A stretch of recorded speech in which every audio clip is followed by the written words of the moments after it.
While address spaces aren't new to Maestro, the ability to move IP ranges and networks between two address spaces is. So maybe you have multi-tenancy set up, or you do a lot of mergers and acquisitions, and so you need overlapping address spaces. So I have a couple set up here. Then I can go to the IPAM tab, find the range that I want to move to a new address space, and select Move to Address Space.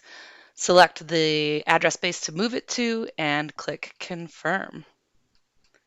Now, if I were to accidentally try and do it again, we'll just recreate this network.